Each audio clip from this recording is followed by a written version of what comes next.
DCI Director Mohammed Amin says 64 people, among them foreigners, who are allegedly involved in gold scamming cases in the country, have been arrested and charged within the last 2 years. The 64 were allegedly involved in 71 reported gold scam cases where unsuspecting Kenyans and foreigners lost millions of shillings. Amin, who was speaking when he met the U.S.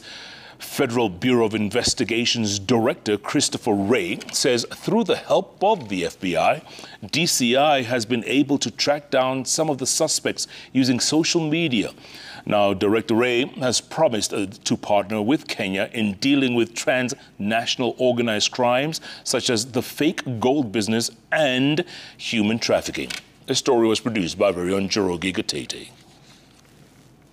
For the last 2 years, cases of unsuspecting businessmen falling prey to conmen, pretending to be in a position to supply them with gold at a substantially lower prices, have spiked in the country. Foreigners and Kenyans alike losing millions of shillings to dubious businessmen who supply them with fake gold. DCI Director Mohammed Amin attributes this surge to the fact that Kenya lies along the transit hub for the illicit gold trade. Indeed, it is true that in the recent past, we as a country experienced a spike in terms of gold scamming. These fraudsters do collaborate with some rogue lawyers, and they open escrow accounts whereby the money is again immediately withdrawn from those accounts. Amin says with the collaboration of the Federal Bureau of Investigation FBI, they have cracked some of the reported cases.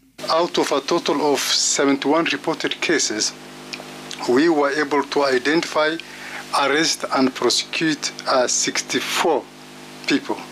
Some Kenyans and others are foreigners. FBI has been able to assist us, and we were able to collaborate with them, particularly in the aspect of social media investigations.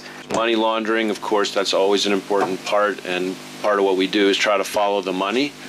But another part is human trafficking, which is obviously one of the worst kinds of threats that we tackle because it impacts often the most vulnerable members of our communities, children.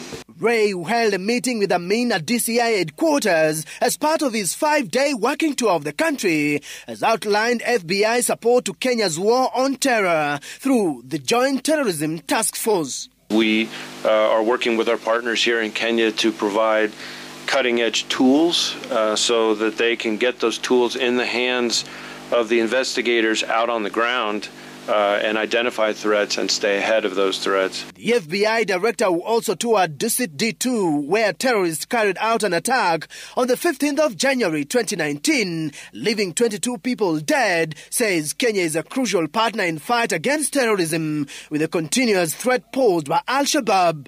3 months ago, the United States Treasury Department sanctioned 16 companies, among them Crown Buses, which operates in Kenya over alleged money laundering and terrorism.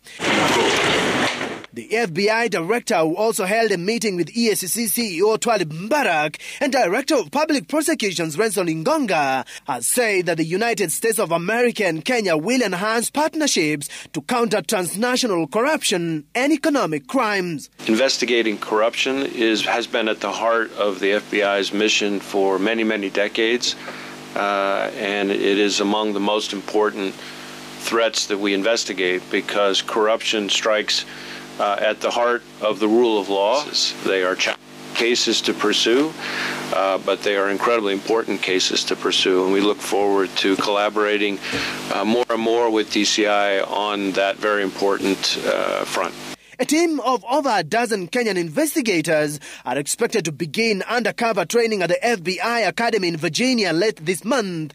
The number will add to 42 others who were admitted to the FBI Academy in 2020 for a 12-week training on counter-terrorism.